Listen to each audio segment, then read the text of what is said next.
আসসালামু আলাইকুম। আগামী জাতীয় সংসদ নির্বাচনে অংশগ্রহণ করার লক্ষ্যে ইসলামিক রাজনৈতিক ঐক্য আসন সমঝোতার লক্ষ্যে জামাত চরমোনাই এই প্রধান দুই ইসলামিক রাজনৈতিক নেতৃত্বেই কিন্তু একটি সমঝোতার নির্বাচন আসন সমঝোতায় সেই নির্বাচনের প্রতি সাধারণ মানুষের ইসলাম প্রিয় মানুষের কিন্তু একটি আশা আগ্রহের বাতিঘরে পরিণত হয়েছিল।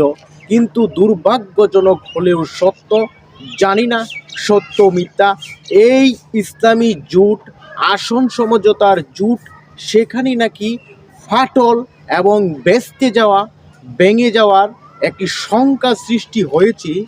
যদিও সেটি এখনও খোলাসা করেনি ইসলামী রাজনৈতিক দল জামাত ইসলামী এবং ইসলামী আন্দোলন সহ আরও যেই 8 থেকে 10টি রাজনৈতিক দল আছে তারা কেউই কিন্তু এখন পর্যন্ত সেটি পরিষ্কার খোলাসা করেনি যে ঐক্য ভেঙে যাচ্ছে কিংবা ব্যস্তে যাচ্ছে। কিন্তু কিছু কিছু ইউটিউবার কিছু নিউজ মিডিয়া এটিকে ব্যাপকভাবে প্রচার করতেছে যে ইসলামী জোট ভেঙে যাচ্ছে, বেচতে যাচ্ছে।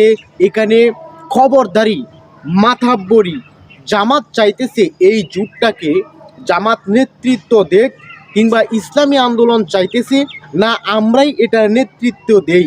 সুতরাং ইসলামী আন্দোলন এবং জামাত এই দুই দলের রাজনৈতিক দ্বন্দ্বের কারণেই